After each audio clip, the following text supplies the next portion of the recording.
Hi friends, स्वागत है आपका फिर से मेरे channel Anil Kumar shows knowledge hub में, जहां मैं फंडामेंटल राइट्स के बारे में आगे के 2 आर्टिकल्स और सेक्शंस को जो है कंप्लीट और कवर करूंगा आज, जिससे हमारा पूरा 6 फंडामेंटल राइट्स जो है कवर हो जाएगा। उसके पहले I would like to recap what we discussed into our previous slides, discussions और वीडियो। तो फंडामेंटल राइट्स जिसके बारे में हम जानते हैं कि ये हमारा मौलिक अधिकार है, और इसके बारे में अगर मैं थोड़ा सा ब्रीफली आपको बताऊं, अगर किसी ने कोई प्रीवियस वीडियो मिस की हो तो उनको लिटिल बिट आइडिया आ जाए इस वीडियो को ही देखने से। बाकी पूरा पहले की वीडियोस अगर आप देखेंगे तो आपको काफ़ी क्लैरिटी मिलेगी उस पर। Fundamental rights of India is guaranteed to every citizen. ये सारे सिटीजन को गारंटीड है। आपके फंडामेंटल राइट्स कोई भी वायलेट नहीं कर सकता है, और फंडामेंटल राइट्स का गार्जियन है supreme court, the honourable supreme court of India.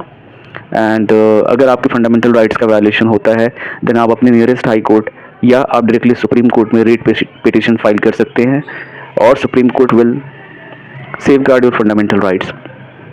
अब मैं आपको आगे बताता हूँ briefly.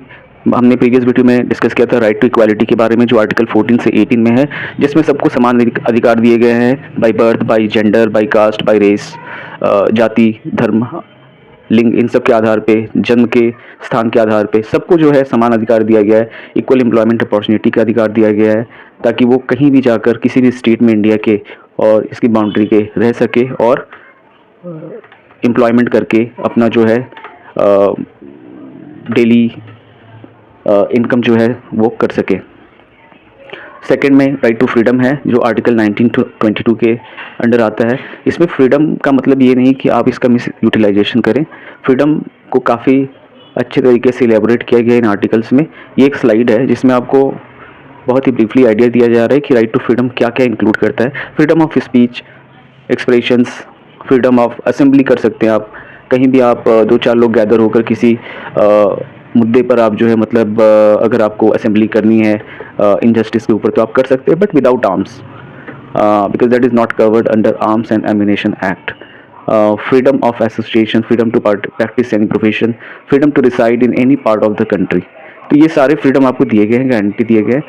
Right to freedom video आप देखेंगे तो आपको काफ़ी क्लैरिटी मिलेगी इस पर। Right against exploitation article 23 to 24, जिसमें किसी को भी कोई एक्सप्लॉइट नहीं कर सकता है, फोर्स लेबर नहीं करा सकता है।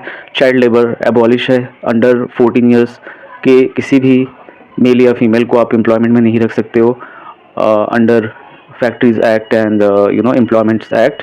और किसी से भी फोर्स लेबर या बेगिंग, ह्यूमन ट्रैफिकिंग, ये सारा जो है इसके अंदर प्रोटेक्टेड है इस आर्टिकल 23-24 में।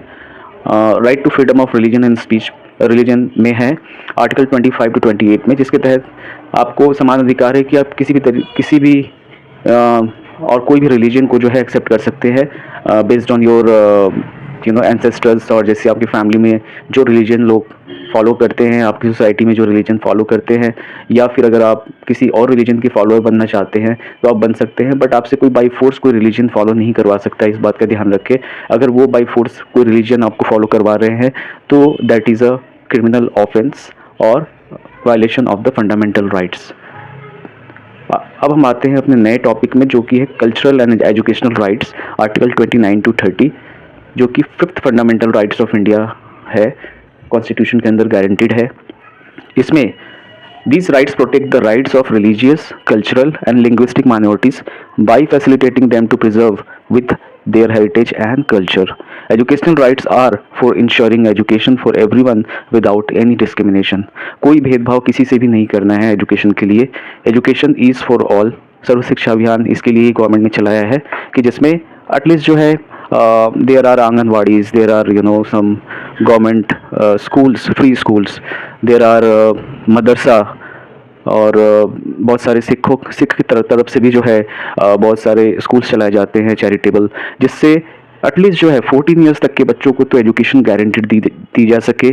और लगभग 14 ईयर्स में एक बच्चा क्लास 10 तो पास कर ही जाता है, और क्लास 10 तक पास करने में he comes across many kind of situations, बहुत सारी चीज़ों को सीखता है, हिंदी, इंग्लिश और अपनी रीजनल लैंग्वेज, रिलीजियस चीज़ें, एंड बाकी history of India, geography and science, physical science, life science, ये सारी चीज़ें कवर्ड होती है एजुकेशन में। एटलीस्ट अगर जो है मिनिमम एजुकेशन गारंटीड की जाए लोगों को। आप लोगों ने देखा होगा रिसेंट में जो है एजुकेशनल स्ट्रक्चर भी काफ़ी चेंज हो गया है, जिसमें सोशल स्टडी को डाल दिया गया है, जिस सोशल स्टडी के तहत हिस्ट्री एंड ज्योग्राफी को कवर करते हैं, जो कि आगे के समय अलग अलग सब्जेक्ट हुआ करते थे। एंड मॉरल साइंस एक आ गया है, जिसमें आपकी मॉरल वैल्यूज़ क्या क्या होने चाहिए वो कवर किए गए हैं। मेरा बस एक ये रिक्वेस्ट है कि अगर मॉरल वैल्यूज़ में, जैसे सोशल स्टडी में हिस्ट्री एंड ज्योग्राफी को कंबाइंड है, वैसे मॉरल वैल्यूज़ में अगर हम अपने कॉन्स्टिट्यूशनल राइट्स को भी जो है इम्बाइब कर दे और लोगों को और बच्चों को एटलीस्ट 14 ईयर्स तक उनको अवेयर कराए कि उनके फंडामेंटल राइट्स क्या है, तो वो कभी जो है कोई वायलेट नहीं कर पाएंगे, उनको बाय हार्ट वो याद हो जाएंगे। और साथ ही फंडामेंटल ड्यूटीज़ भी आती है, जो मैं अगली वीडियो में बताऊंगा आपको, और फंडामेंटल ड्यूटीज़ भी जो है उसमें सिखाई जाए। और बेसिक लॉ जो होते हैं, जो हर एक सिटीजन को एक रेगुलेट कर पाए, वो उसमें होने चाहिए। ये एजुकेशन प्रैक्टिस में आनी चाहिए, एजुकेशन बुक्स में आनी चाहिए, which will help us very much. तो यहाँ पर अगर आप देखेंगे तो right to education irrespective of any religion, culture और किसी भी भाषा में बात करने वाले लोग, माइनॉरिटी, उन सब के लिए प्रिजर्व है। और उनके हेरिटेज और कल्चर को ध्यान में रखते हुए ही उनको एजुकेशन दिया जाए। ये भी संविधान में कहा गया है कि अगर कोई हिंदू धर्म फॉलो करता है तो उसे बाई फोर्स आप जो है मुस्लिम धर्म, सिख धर्म और ईसाई धर्म की शिक्षा जो है नहीं दे सकते हैं। एकेडमिक एजुकेशन के अलावा जो रिलीजियस एजुकेशन है वो प्योरली हेरिटेज एंड कल्चर पे डिपेंड करता है उस रिलीजियस के। अगर कोई मुस्लिम धर्म फॉलो करता है तो उसे बाई फोर्स आप जो है हिंदू और सिख, ईसाई धर्म फॉलो करने के लिए जो है फोर्स नहीं कर सकते हैं। वाइस वर्सा सिख और ईसाई में भी यही फॉलो होता है कि अगर वो अपने धर्म को फॉलो कर रहे हैं तो आप उनको फोर्स नहीं कर सकते हैं। There is no force at all.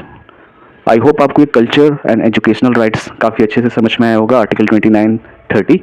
और अब मैं लास्ट आर्टिकल और लास्ट फंडामेंटल राइट्स, अगर राइट टू कॉन्स्टिट्यूशनल रेमेडीज़ में मैं आपको कुछ बताना चाहूँगा, जो कि आर्टिकल 32 to 35 में है। और ये 6th and last fundamental rights है आउट ऑफ 6 फंडामेंटल राइट्स। इसके under what is the details? The constitution guarantees the remedies if citizens fundamental rights are violated. The government cannot infringe upon or curb anyone's rights. When these rights are violated, the aggrieved party can approach the courts. Citizens can even go directly to the Supreme Court, which can issue writs for enforcing fundamental rights. So मैं अपने शुरू से ही video में कह रहा हूँ आपको कि आपके फंडामेंटल राइट्स गारंटीड है। इवन गवर्नमेंट भी जो है उसे इन्फ्रिंज नहीं कर सकती है। तो फिर पब्लिक और लोकल पीपल के लिए तो ये पॉसिबल ही नहीं है कि जो सरकार है वो ही इन्फ्रिंज नहीं कर सकती आपके फंडामेंटल राइट्स को। उसको ध्यान में रखते हुए उनको पब्लिक सर्वेंट बनना है, पब्लिक की सेवा करनी है। तो कोई भी अगर इसे वायलेट करता है तो he is subject to the case which will be file against him in the court, relevant court and the supreme court. और इसे बहुत ही केयरफुली और ध्यान से सुना जाता है इस केस को, और जैसे बाकी केसों को सुना जाता है। क्योंकि अगर एक देश के नागरिक को अगर उसके फंडामेंटल राइट्स की सुरक्षा अगर दिलाने में देश का न्याय असमर्थ है, तो ऐसे न्याय का और ऐसे सेक्शंस का जस्ट एक किताबी मतलब रह जाएगा। तो उसको कहीं ना कहीं लाइव रखने के लिए इस पर सुप्रीम कोर्ट काफ़ी एक्टिव है। तो आई होप आपको ये वीडियो काफ़ी अच्छा लगा होगा। और अगर आपको ये वीडियो अच्छा लगा और आगे भी आप फंडामेंटल ड्यूटीज़ और इस तरह की कई एजुकेशनल और अच्छी अच्छी वीडियोस को सुनना चाहते हैं, तो आप मेरे चैनल को फॉलो करें, जो कि चैनल का नाम इस स्लाइड में ही दिया गया है, @anil-aks। सब्सक्राइब, फॉलो करें और लाइक करें इस वीडियो को। कुछ कमेंट करें अगर आपको लगता है कि कुछ इसमें और इम्प्रूवमेंट की ज़रूरत है, या फिर कुछ और एडिशन की ज़रूरत है, या कोई और टॉपिक आप चाहते हो कि मैं प्रिपेयर करके एक्सप्लेन करूँ। तो आप मुझे इंस्टाग्राम पे भी फॉलो कर सकते हैं, AKS143212। लिंक्डइन आईडी भी है जहाँ पे आप मुझे फॉलो कर सकते हैं। इन सभी जगह पे मैं अवेलेबल हूँ, सोशल एग्जिस्टेंस। और I hope this video is good and concrete. And बाकी के आप जो पहले 4 वीडियोस मैंने बनाए हैं ऑन फंडामेंटल राइट्स, उसको अगर आप ध्यान से सुनते हो तो आप काफ़ी रिलेट कर पाओगे इस वीडियो के फर्स्ट 4 आर्टिकल्स को, जो मैंने शॉर्टली एक्सप्लेन किए हैं। आर्टिकल 5 और 6 इसमें जो है फंडामेंटल राइट्स के 5 and 6 जो है सेक्शंस इसमें न्यूली इंट्रोड्यूस किए गए हैं। So thank you so much for watching this video and for your patience, or wish you happy Diwali in advance for the Diwali week, and hope so I'll bring the next video very soon. Thank you so much for watching this video. Have a good day.